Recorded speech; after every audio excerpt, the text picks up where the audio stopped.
Hello, and welcome to episode 29 of Quanzu's ABM POV series. Today's topic is finding year-end deals with surge and intent data. My name is Jeffrey Jewett, and I have with me Mani Iyer, CEO of Quanzu. How are you doing today, Mani? Doing well, Jeff. Good to talk to you. How are things down in Southern California? It's always sunny and beautiful here. Can't complain. How about Northern California? Okay. Pretty good, pretty good. Appreciate you getting on, and I think we have an interesting topic for everyone. Yeah, absolutely. As you know, early adopters of intent data have seen huge success. They've been able to provide relevant messaging at the right time and accelerate their deals. This has been one of the biggest trends in B2B marketing that we've seen in a long time. According to Demand Gen, actually about 25% of marketers, B2B marketers today, are currently using intent data, while about 35% plan to. I think that's because of the lack of knowledge around intent data. What kind of intent data there is, how that information can be used in terms of messaging, and how they can make that actionable for their marketing and sales teams. So I'm really excited to cover today's topic with you, Mani, to figure out how we can start making, what kind of data is available, how you can be using it, and ultimately how we can make it actionable. So that leads us to our first question. What are surge accounts and intent topics? And what value do they bring to global ABM programs? Yeah, no, absolutely, Jeff. Couldn't agree with you more. So, and the way I'm gonna tackle this question is go to our trusty whiteboard. As you know, that's how we kind of try to answer some of these key questions, for marketers. So, first up, I think what might be helpful for folks is to understand how intent data is collected. So let me just sketch that out real quick. At least this is my understanding. This is my take is a lot of intent data is collected by third-party data providers, and I'm sure Jeff. We all know about Bombora. There are several others, but a key thing that happens is think of these as different media properties, right? So you may have a media site, media publisher over here. And then you have more of these media pubs. So each of these media pubs is essentially like a website. And on the websites, as users go visiting those sites, and then essentially they're clicking on different pages and visiting different web pages, what you've got is these third-party data providers that are collecting some interesting data. Now, some of the pieces of data that they collect, clearly it is about what piece of content. So if you think about it, each page has an associated piece of content, right? Like it's on a particular topic. So they start maintaining this kind of tie-in between pages visited, different topics visited, and effectively you've got these data providers that are building this large kind of a database of different topics. And then they're tracking who are the users, buyers from different companies or accounts that are interested in different topics. So it's really a topic mapped to account. And then, obviously the account, they've got some anonymous buyer data plus, engaged buyers from those accounts. They've got information on the buyers, individual buyers at the level of cookies that they maintain on these buyers. So this one will have like a associated cookie that they've got on the user in their browser. And then they've got information on the account that the user belongs to. And then they have the topics of interest to the buyer. So Jeff, that is certainly, I think, is important for people to understand. Now, what happens from here, as you know, is the notion of search. So this is the basic notion of topics and intent around specific topics. So I think the key word here we should probably jot down is intent data or intent topics. Yeah. Yeah, so and Mani, with that, one of the things that I wanted to add was, when I was looking at intent data, I kind of expected just some kind of high level concepts or topics to be kind of classified. What I was really surprised by, in my research is just the sheer volume of intent data and the granularity of that data in terms of being able to get really targeted around intent, which as a marketer, that's that value, the value in that granularity really is an important part of building out my personas and my targeting. So I'm excited to continue to learn more about this and how to make it actionable. I think you're absolutely right. I think there's a pretty extensive taxonomy that these guys maintain of these intent topics. So it is very granular. There is a lot there. And, I think roughly, we can talk about numbers and how many topics to work with and so on. That's really a separate point of discussion. But let's get to the second part of the question, which is about surge accounts. So now the next thing that happens, Jeff, is you've got these customers then able to access these surge accounts. So the way third-party data providers organize that information is they essentially take each topic and then they are kind of going rank ordering top to bottom a list of accounts that are surging on the topic. And surge for them is how many of these engage buyers. Buyers are engaging from a particular account. So think of it as almost like a counter, right? Like a count. And so they've got this rank ordered list of accounts that's again organized by topics. I'm going to say this is called a topic A. Could be any one of these, cloud security or whatever.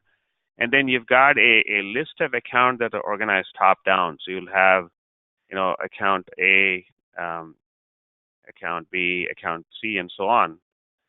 So the combination becomes the valuable information for marketers to put to use. So they can take a surge account list, and there are all kinds of things, as people do with the surge account list. So that's the notion of surge accounts and intent topics. Another way intent topics come into play, and we can drill down into it more as we talk further, is how you can actually apply intent topics for targeting of advertising these days. So you have account targeted advertising, but we'll get into that a little more. But conceptually, I hope we kind of hit the key points around the notion of intent topics, how it's organized, how it's collected, how it's organized, and then the notion of surge accounts and how that information could be used. Jeff? Great.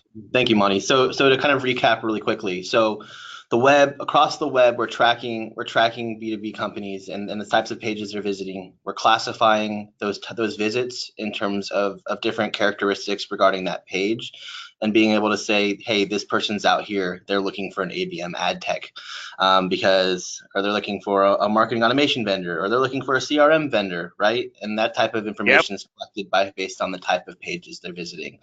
And then this idea of surge is really around, hey, across these companies, how often is this happening? And let's stack rank those companies on how relevant that intent topic is to that company. Is that a fair summary? Yeah, that's absolutely a great summary. And like I said, we'll talk about how surge and intent can be applied for specifically around advertising and ad targeting as we continue the discussion. Absolutely. So that was actually going to bring my next point. So, understanding how this data is available is great. One of the things that marketers get into is shiny object. You see this shiny object, you want to go after it, but then you're not really sure how to use it. So, this leads us to my second question, which is how can we make this intent and surge data actionable across marketing and sales, and what are the best practices for maximizing value? Yeah. Let's cover that next. And what I'm going to do is first let me clear out the screen here. So let's clear the page. And the way I think about it, and I know Jeff, you and I talked about this, is at a top level, is to think about it in three big buckets. So there's a lot of activity, as marketers do around content marketing and nurture. So nurturing prospects. And then there's different types of, there's a lot of content marketing around that. Then you've got a lot of things that happen not on the marketing side, but more on the sales side. Sometimes it falls within marketing, but the idea of sales development. So you've got activities and actions that happen in sales development as more of a top of funnel area. And then you've got things that happen late stage and very much of a sales function, which is around pipeline acceleration. So surge and intent data comes into play essentially in all of these areas. And so the way to think about it is, as you know, with account-based marketing and ABM, a lot of marketers are starting with a list of accounts. So let's kind of sketch that out first. So let's say they have a list of, kind of think of it as a master list of accounts. One of the first things is to then see, of this master list of accounts, which is my surge list? So this might be a surge accounts. And then for the surge accounts, one of the first things to do is understand, so I'm going to draw a little feeder here. So the feeder here is, you have your master list over here, and your master list of accounts has been kind of, you're drawing like a filter on it to help kind of your sales guys focus better. You've got a filter on based on the surge accounts that you're able to get your hands on. Yeah. And so once you've got your surge accounts and then you've kind of your surge list, you would then go, and next action is to source missing contacts, specifically around your surge accounts. If you take a look at what you got, what's missing, and with that, the action on the marketing side and is primarily a key action then becomes sending out marketing emails. So I'm going to draw a quick line here, say, okay, you got to get your marketing emails focused on your surge accounts. And then if you go over here, the other thing you can do with this information is, of course, kick off some sales emails.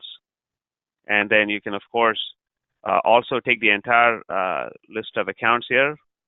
So for the missing contacts, and of course, and the entire base of contacts that you've got, you can be sending out sales emails that are specifically focused on these accounts.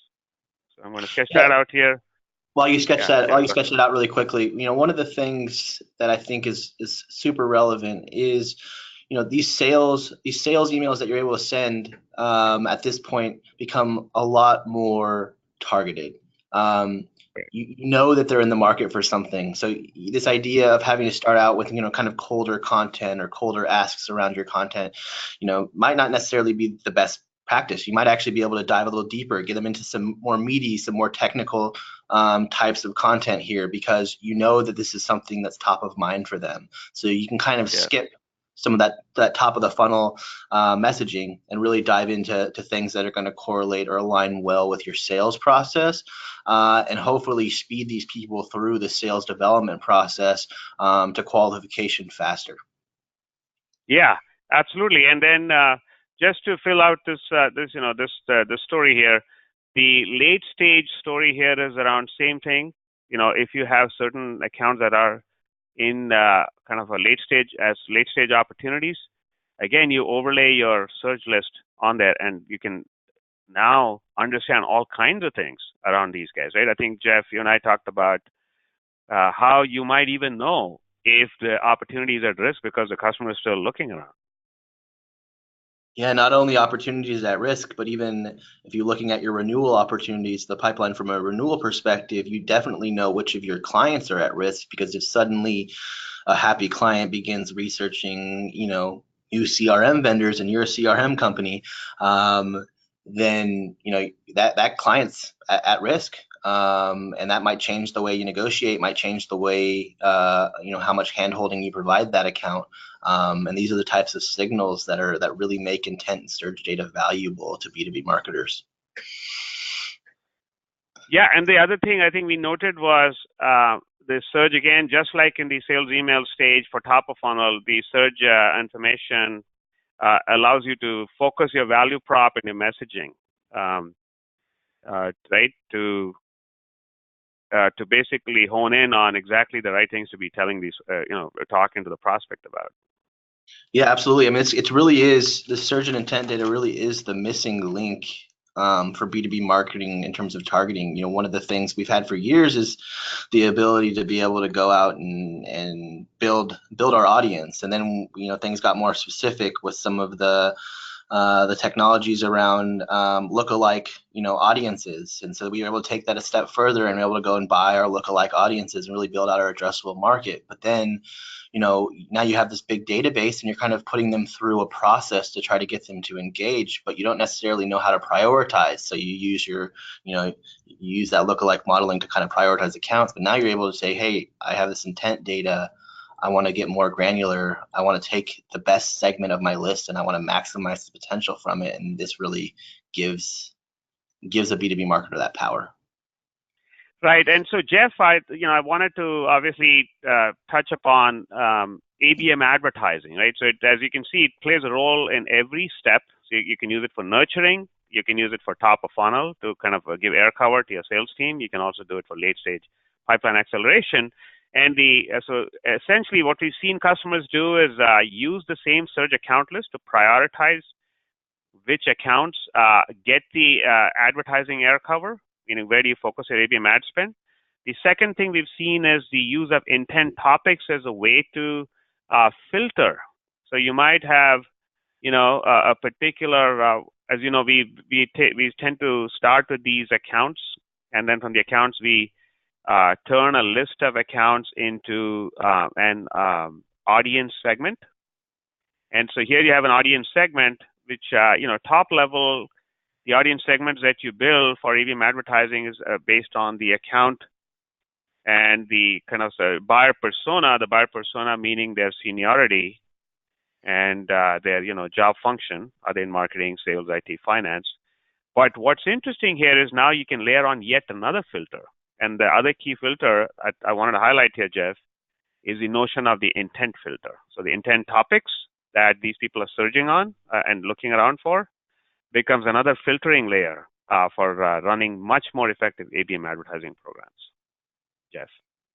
Wow, so you can actually take everything that you kind of would expect from ABM advertising in terms of your list of accounts and your kind of persona information in terms of title or seniority, and you're able to add that intent data. Does that require any additional steps, or is that just readily available as long as you have that search data available?